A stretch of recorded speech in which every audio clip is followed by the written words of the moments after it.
नमस्कारम सद्गुरु। अगर पिछले जन्मों जैसी कोई चीज है तो क्या इस जन्म के लोगों के साथ हमारा कोई पुराना संबंध होता है? मैं ये इसलिए पूछ रहा हूं क्योंकि मेरी पत्नी ने आपके साथ कार्यक्रम करने के बाद मुझसे पूछा था, मैंने तुमसे शादी कैसे कर ली? तो मैंने तुमसे शादी कैसे कर ली? मुझे लगता है कि बहुत से लोग ये सवाल पूछ रहे हैं। अगर कोई ये सवाल पूछ रहा है तो आपको खुद को देखना चाहिए कि आपके साथ क्या चल रहा है। इतने सालों के बाद कोई सोच रहा है कि मैंने तुमसे शादी कैसे कर ली। आपको सच में खुद की ओर देखना चाहिए, अपने पिछले जन्मों को नहीं। इस जन्म में आप हैं।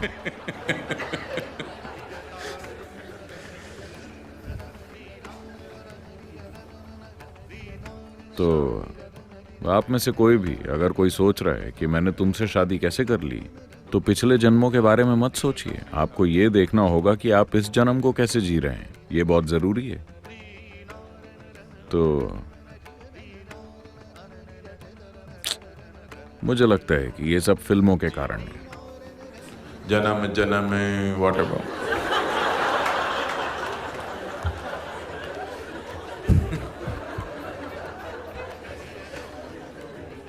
मेरे ख्याल से नई फिल्मों से ये सब जा चुका है ना? आप 70 और 80 के दशक की फिल्में देखकर बड़े हुए, इसीलिए आप जन्म जन्म के चक्कर में पड़े हैं। देखिए, सभी यंग लोग नई फिल्में देखते हैं।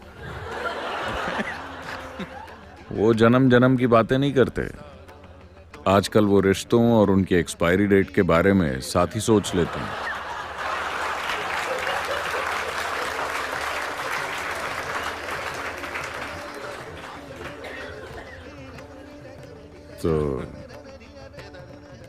तो आपकी सत्य की खोज को अगर कमर्शियल सिनेमा रास्ता दिखा रहा है, तब तो आप मुसीबत को घर बुला रहे हैं। तो अगर आप किसी के साथ सिर्फ तभी रह सकते हैं जब आपको विश्वास हो कि आप कई जन्मों से साथ रहे हैं, तो ये साथ रहने का बहुत बुरा तरीका है ना? मैं तुम्हारे साथ इसलिए हूं क्योंकि मैं तुम्हारे साथ कई जन्मों से हूं। ये साथ रहने का बेहुदा तरीका है ना?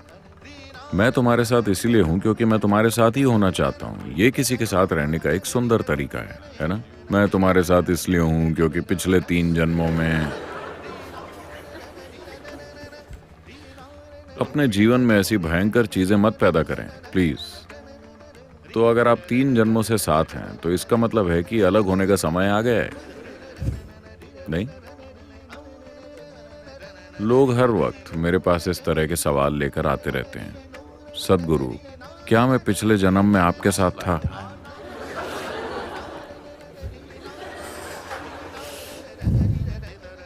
क्या आपको लगता है कि अगर मैं पिछले जन्म में आपसे मिला होता तो मैं फिर कभी दोबारा आपके सामने आना चाहूंगा? In front of you once again.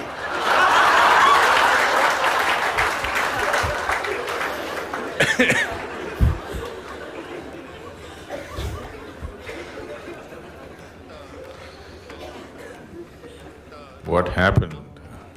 I'm telling you, what happened yesterday is of no consequence. मैं आपको बता रहा हूँ कि जो चीज कल हुई थी उसका अभी कोई महत्व नहीं है। अभी आप उस चीज को महत्वपूर्ण बनाने की कोशिश कर रहे हैं जो शायद हुई थी। आपको पता भी नहीं है, जो शायद हुई थी किसी और जन्म में। ये तो वही बात हुई जैसे अक्सर हर कोई अपने स्कूल के दिनों या पढ़ाई के दिनों के बारे में बात करता है। अरे वो तो मेरे जीवन के गोल्डन ईयर्स थे। हम जानते हैं कि आपके गोल्डन ईयर्स कैसे थे।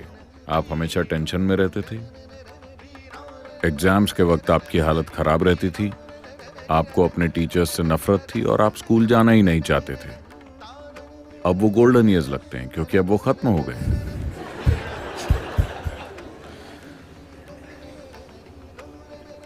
क्योंकि अब आपको स्कूल जाने की कोई जरूरत नहीं है, इसीलिए वो गोल्डन है। मेरे ख्याल से आप अपनी शादी के बारे में भी ऐसा ही महसूस करेंगे जब अगर आप अपनी शादी के बारे में उसके टूट जाने के बाद ऐसा महसूस करेंगे तो कोई फायदा नहीं है। अगर आप शादीशुदा होते हुए ऐसा महसूस करें तो बढ़िया होगा, है ना? रिश्ता टूटने के बाद आप सोचते हैं सब कुछ कितना बढ़िया था, लेकिन उसका कोई फायदा नहीं है। अगर आप शादीशुदा होते हुए ऐसा महसूस कर रहे हैं तो ये बढ़िया है। तो अतीत के बारे में सोचकर अपना वक्त बर्बाद मत कीजिए। मेरी बात मानिए, ये फालतू की यादें आपको अपाहिज बना रही हैं। ये आपको अपने दिमाग को एक खोज का औजार बनाकर इस्तेमाल नहीं करने दे रही। एक ऐसा औजार जो जिंदगी के अनेक आयामों को खोल सके। अब आप उन सारी यादों का बोझ उठाना चाहते हैं जिसे दूसरे लोग भूल चुके हैं, और अगर वही इकलौता तरीका है जिससे आप अपने पति या पत्नी के साथ रह सकते हैं, तो ये लोगों के साथ रहने का बहुत ही बेहुदा तरीका है। ऐसा मत कीजिए। देखिए, अगर आप उस इंसान को महत्व दे सकें जो अभी आपके सामने बैठा है, वो अभी जैसा है इसलिए नहीं कि वो कहीं और क्या थे। आज की मॉडर्न सोसाइटीज की यही तो खासियत है। हम आपकी इज्जत आपके पिता की वजह से नहीं करते, बल्कि आप जो हैं उस वजह से करते हैं। आप कौन हैं इस वजह से आपकी इज्जत होती है, ये मायने रखता है ना? अरे आप किसके बेटे हैं, आप किसकी बेटी हैं, ये मायने नहीं रखता। बदकिस्मती से बहुत से लोग आज भी उसी में जी रहे हैं। आप कौन हैं ये मायने रखता है ना? हाँ, आपने अभी खुद को कैसा बनाया है ये मायने रखता है। आपके पिता कौन थे ये मायने नहीं रखता। राजा महाराजाओं के दिनों से मॉडर्न जमाने तक का सफर तय करके हम यही बड़ा बदलाव लाए हैं। हम थोड़े अस्त व्यस्त हैं, पर ये एक बड़ा कदम है ना? है कि नहीं? ये बहुत ही महत्वपूर्ण कदम है कि कोई मुझसे नहीं पूछता कि तुम्हारे पिता कौन हैं, वो सिर्फ ये देखते हैं कि मैं कौन हूं। ये बहुत ही बड़ा कदम है ना? पर अगर आप यहाँ 50 साल पहले आए होते या 100 साल पहले, तो कोई आपको देखकर ये नहीं पूछता कि आप कौन हैं। वो सिर्फ ये पूछते कि आपके पिता कौन हैं। हाँ, बदलाव आया है, बहुत कुछ बदला है। तो ये पूछना कि आप अपने पिछले जन्म में क्या थे, ये पूछने से भी बुरा है कि आपके पिता कौन है। आप अभी क्या हैं, ये सबसे ज्यादा मायने रखता है ना? आपने अभी अपने जीवन को क्या बनाया है, यही सबसे ज्यादा महत्वपूर्ण चीज है। तो गड़े मुर्दे उखाड़ने में अपना समय और जीवन बर्बाद मत कीजिए।